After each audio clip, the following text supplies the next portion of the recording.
तो बड़ी आश्चर्य की बात है। अपना बिजनेस छोड़ने से, घर छोड़ने से, काम धंधा, परिवार, ये सब छोड़ने से सुख मिलता है। पूरी दुनिया तो इसके पीछे पागल है कि हमें पैसा चाहिए, ये चाहिए, वो चाहिए। तो ये सब छोड़ने से कैसे सुख मिलेगा? तत्कालीन मेरे मन में वह ख्याल आया जो मुझे आज याद आ रहा है आपको देखकर।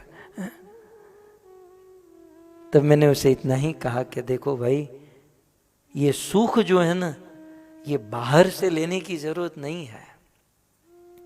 हमारा क्या है ना, हम सुख को बाहर खोजते हैं कि ऑफिस से सुख मिल जाए, दुकान से मिल जाए, पत्नी से सुख मिल जाए, पुत्र से सुख मिल जाए, भोजन से सुख मिल जाए। हम सुख को बाहर से ढूंढते हैं कि सुख जो है बाहर से लेने की वस्तु नहीं है। हमारा क्या है ना, हम सुख बाहर से खोजते हैं, लेकिन तत्वतः सुख बाहर नहीं है। हम खोजते हैं बाहर से सुख, लेकिन मिलता है दुख। कारण यही है कि बाहर जितनी भी वस्तुएं हैं, ये जड़ जगत की सारी जड़ वस्तुएं मात्र और मात्र दुख देने के लिए बनी है। और इसलिए मेरे कृष्ण ने भगवत गीता में कह दिया, मामूर्पेत्य पुनर्जन्म दुखालयम अशाश्वतम। हे अर्जुन, ये जगत की प्रत्येक वस्तु, जगत के प्रत्येक संबंध, जगत की प्रत्येक व्यक्ति मात्र और मात्र दुख देने के लिए बनी है। और हम चाहे कि जगत के इन वस्तुओं से या जगत के इन लोगों से हमें सुख मिल जाए, तो ये तो फिर तो मुझे गोस्वामी तुलसीदास जी के वह शब्द याद आते हैं।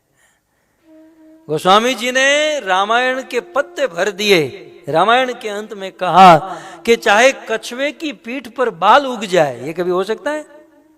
कछुए की पीठ पर बाल उग जाए, लेकिन इस संसार से कभी सुख नहीं मिल सकता। चाहे बर्फ में आग लग जाए, इम्पॉसिबल, लेकिन ये इम्पॉसिबल चीज भी पॉसिबल हो सकती है, लेकिन संसार से कभी सुख ये कभी नहीं हो सकता। चाहे माटी को पेलने से तेल निकल जाए, लेकिन संसार से कभी, डंके की चोट पर गोस्वामी जी ने कह दिया कि इस जगत से कभी सुख नहीं मिल सकता। भक्तों, ऐसे बड़े बड़े संत जब बोलते हैं ना, तब अपना अनुभव बोलते हैं। साधु जब बोलता है तो वह तोती की तरह रटता नहीं, साधु अपना अनुभव। साधु जो है चलती फिरती प्रयोगशाला है।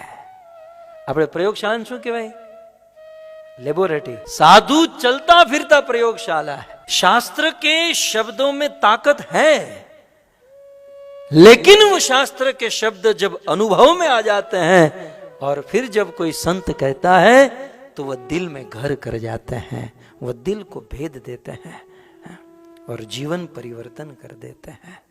और ऐसे साधु को ही इस व्यासपीठ पर बैठने की छूट है।